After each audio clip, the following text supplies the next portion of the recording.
Every day in this country, 316 people are shot, 106 are killed, so far just this year.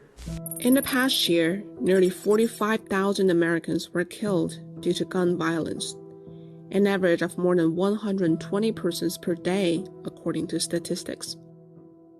At least 22 people were killed, and 80 others were injured in school shooting incidents in 2021. Last year's total amounts to the most casualties from school shootings since 2018, the year a gunman killed 17 people at Marjorie Stoneman Douglas High School in Parkland, Florida. Put your phones away. Put your phones away. A study by Switzerland-based Small Arms Survey estimated that American civilians owned over 393 million firearms in 2017. With a total population of about 326 million, the U.S. ranked first in firearms per capita in the world. According to the latest data from the U.S. Federal Bureau of Investigation, nearly 39 million Americans underwent background checks in connection with purchasing guns in 2021, an increase of 37% from 2019. On the one hand, concerns about the threat of gun violence have led many people to buy guns for self-defense. On the other hand, the huge number of guns is becoming a critical concern for the high level of gun-related crimes. According to a Gallup poll, the latest majority of 57% of Americans call for stricter laws covering the sale of firearms. So why is it so hard to control guns in the U.S.? First, it is stipulated in the Second Amendment of the U.S. Constitution that a well-regulated militia, being necessary to the security of a free state, the right of the people to keep and bear arms shall not be infringed.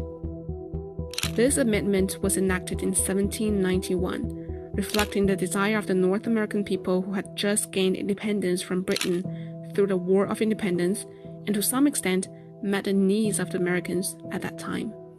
However, the constitutional amendment in the U.S. is very complicated, and the process is lengthy. Therefore, it is almost unlikely to ban guns through constitutional amendments. Second, political polarization in the U.S. has been serious in recent decades. As a result, gun control has become one of the main issues in presidential and congressional elections, and has become an important factor in determining the success of elections. There have been deep-seated philosophical differences between Republicans and Democrats about how to deal with gun violence. Now is the time for action to honor these victims with action, real action. And third, interest lobby groups are the greatest resistance to gun control in the U.S. Among them, the most influential one is the National Rifle Association, or the NRA. It was established in 1871 and is known as the oldest and largest civil rights protection organization in the U.S. It has more than 5.5 million registered members. 9 former presidents of the United States have been its members.